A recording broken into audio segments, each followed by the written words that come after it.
जैसा कि सियावल विधायक द्वारा तिरंगा यात्रा का आरंभ अमिलिया से किया गया था, अब बस सियावल पहुंचने ही वाले हैं। हम पेट्रोल टंकी में यहाँ पहुंच चुके हैं। अब यहाँ से सियावल की दूरी बहुत कम ही बची हुई है। अगर मैं बात करूँ कि पूरी रैली की, तो लगातार अमिलिया से पैदल आते हुए यहाँ पूरी रैली रही। पुलिस की पूरी व्यवस्था रही है और चप्पे चप्पे पर पुलिस भी तैनात रही है, सर्व रही है। आप देख सकते हैं मेरे विजुअल पर, लगातार यहाँ से पूरी जो रैली है वो निकल कर आ रही है और कुछ ही देर में अब उनकी रैली जो है पहुँच जाएगी वहाँ पर जहाँ पर उनका कार्यक्रम रखा गया है। जनपद वो जाएंगे जहाँ तक कोई जानकारी है, तो जनपद में जाकर इनका समापन समारोह होगा। रैली के माध्यम से आप देख सकते हैं डीजे के साथ रैली है, सुभाष चंद्र बोस जी हैं, महात्मा गांधी हैं और पूरी रैली के साथ में निकल के चल रहे हैं। विधायक जी स्वयं देख सकते हैं लगातार प्रयास में लगे हुए हैं और जनपद में जाएंगे। जनपद में जाकर इनका समापन होगा। पूरी अगर मैं वाहन करूँ आपकी रैली की भी दिखाने का प्रयास करूँगा कि यहाँ मेरे कैमरे के माध्यम से आप देख सकते हैं पूरी यहाँ पे वाहनों की रैली लगी हुई है। ये अमिलिया से लेकर रैली स्टार्ट हुई थी, अब ये सियावल पहुँचने वाली है। सियावल में इनका समापन होगा। तिरंगा यात्रा का उद्देश्य क्या है? देखिए, देश में अमन चैन शांति हो, हमारे विधानसभा क्षेत्र, हमारे ज़िले और पूरे प्रदेश में भी अमन चैन शांति की आवश्यकता है। आपस में भाईचारा हो।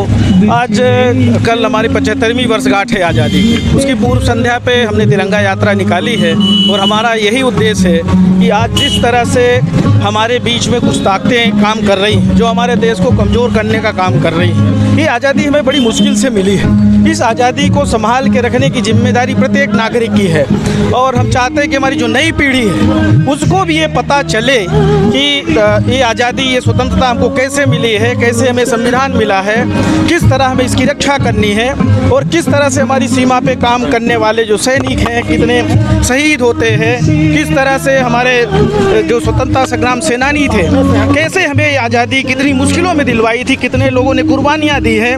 हम उनको स्मरण भी कर रहे हैं, उनको नमन भी कर रहे हैं और सबको बताना भी चाहते हैं। और ये हम समझते हैं कि हमारे क्षेत्र के जो नागरिक है, प्रत्येक नागरिक अपने कर्तव्यों का निर्वहन करे और हम सब मिल के जो हमें एक सुंदर सा संविधान मिला है, जो हमें स्वतंत्रता मिली है, जो हमें आज़ादी मिली है, उसको हम संभाल के रखें। आज जितना हमें सीमा पे खतरा नहीं है, उससे ज़्यादा खतरा हमारे देश के अंदर कुछ ऐसी ताकतें हैं जो ऐसा काम कर रही हैं जिनसे हमें बचाना है, देश को बचाना है। आज महंगाई चरम सीमा पे है, भ्रष्टाचार चरम सीमा पर है, आज बेरोजगारी चरम सीमा पर है, किसान परेशान है और सरकारें सो रही हैं, उनको भी जगाना है।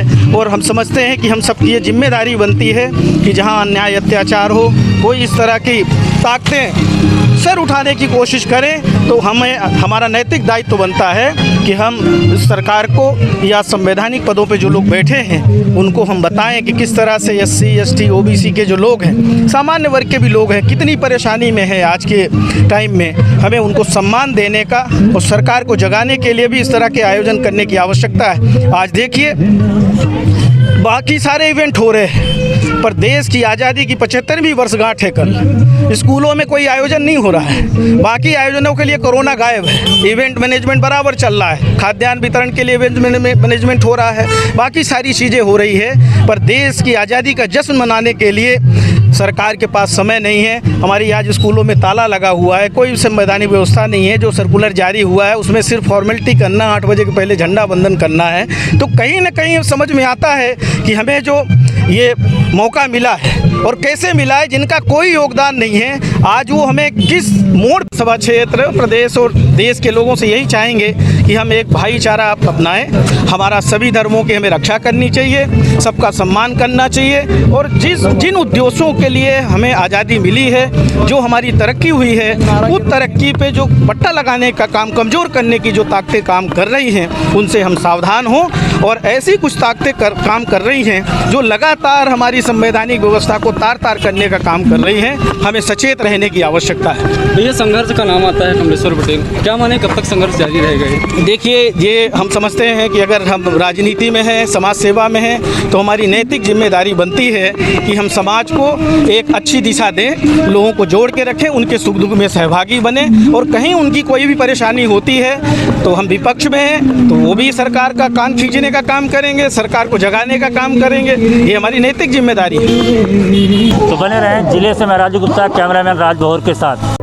Make happy your feet with our brand with SS Footwear, बैरन का एकमात्र प्रतिष्ठान जहां आपको मिलेगा सभी branded shoes, sandals, wallets, belts, all accessories, साथ ही बाटा की वैरायटी ऑफ आइटम जो आपके गेटअप को देंगे परफेक्ट लुक। तो देर किस बात की, आज ही विजिट करें हमारे शोरूम। हमारा पता है 426 वैडन बिंदनगर रोड, धोती, वैडन, सिगरौली, मध्य प्रदेश। नंबर 9425177049, 9798859115। और हाँ, हमारे चैनल को सब्सक्राइब करें, घंटी का बटन दबाना न भूलें, जिससे नई अपडेट आपको समय समय पर मिल सके।